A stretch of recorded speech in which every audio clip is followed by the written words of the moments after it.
Hello, hi, welcome back to my channel. Welcome back. Today we're reviewing episode 6 of Dimension W. So let's start off with a review. So in this episode, the Wind of Africa shows up and he's all like, hey, I'm a prince. What up? But he doesn't seem too nice. I don't think we like him because he seems a little sketchy, and by a little I mean definitely a lot, but we'll get to that later. So right off the bat, it turns out that his brother? I don't know. The other prince, Prince Loai, he has disappeared. So the Wind of Africa is like, hey, gotta find him because we need him. So get on that.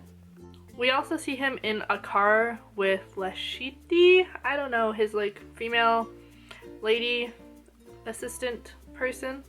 And he says, like, he has this weird power. He says like bind, and she's like, bound. Is she a robot too? Is everyone robots? I don't know. I think that's just gonna be my new assumption from now on, that everyone's a robot. Anyways, he has this weird power over her to control her, so that's a thing. We also see Kyoma go to a grave, and we learn that it's Miyabi's grave, and we have no idea who this Miyabi is until... No, we don't know. We don't figure it out. We flash to Mary and other dude, can't remember his name, and they're like analyzing Mira right now because Mary wants to know why Mira was made. And her little helper dude is talking about how her brain is one of a kind and it's impossible to decipher, so they really can't figure out why Mira was made, except for the whole have to find the illegal coils issue. Mira even says something like along the lines of like she's a tool, or I don't know exactly what she says, but Mary's super nice and she's like, no, you're not a tool. And I'm like, oh, Mary, that's so nice of you. Oh my gosh, but Loai is so cute, and he's like running around Japan because he's so excited because he's like, oh my god, I'm in Japan, I want to see like samurais and geishas and all these other things. And he sees Kyoma and he's like, oh, a samurai, and he like runs up to him, and then the people are trying to find him, right? So like this one dude comes and like encounters them, and obviously Kyoma finishes them off. And so Kyoma and Loai become best friends, and by best friends I mean Loai just follows Kyoma around, and you know, that's pretty much best friends.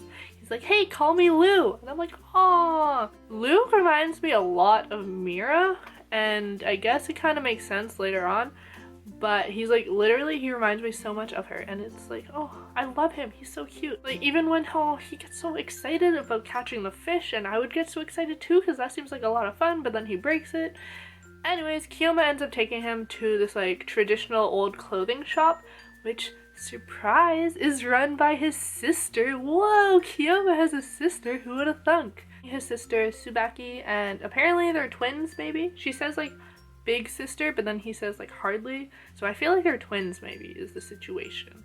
It is cute, their little like relationship between them. His sister actually brings up Miyabi. She's like, did you actually go see the grave? And of course he's like, no, or something. I guess he has gotten a loss of memories from his whole incident with the numbers, and we still don't know what that incident is, except we're getting a lot of little clues to kind of figure out what exactly has happened, but we're not exactly sure. But something, Miyabi, I guess, well, obviously has died, but not exactly sure about the circumstances of the death.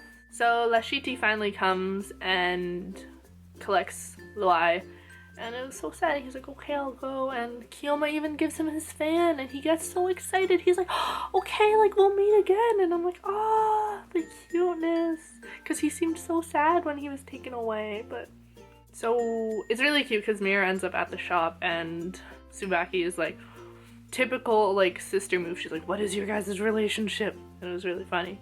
And Mira even gets her own yukata. Is that what they're called? Right? Yeah. Anyways, Mira looks really cute, and they walk away and they leave the shop and stuff. And then we find out that Loai, well, like, do we actually confirm it? Or, well, he has an artificial body. That's what Kyoma has figured out. And we see that he's like used kind of as like a weapon slash assassin kind of thing, I guess, for the Wind of Africa, because we see him go to Mary and we see him kill number 4, Mary's best robot. Like, number 4 is famous among collectors, and he just killed him for a performance because apparently he's looking for people. He's like screening candidates or something. We kind of find out more about it later when we see the Wind of Africa talking to Claire Skyheart, I think her name is, or something. And he's talking about how he doesn't want to start a war, but he's going to start a war to avoid a war. And it's all going to happen at Easter Island, which I think is the place where the numbers incident happened with Keoma and the Beasts of Grendel. So we learn a little bit more there, but not too much more. But we learn that Keoma has been invited, and in like 7 days he has to go to Easter Island. For what? I don't know. I guess we shall see, but what is gonna happen? I don't know. Do we get to see more of Luai? Because he is cute, so I don't know. We also find out that I think the Wind of Africa is looking for the legacy left by Yurizaki. Not sure what that means. Could it be Mira? I don't know. But like, what are his intentions? He seems kind of like bent on like diabolical schemes, so not really sure.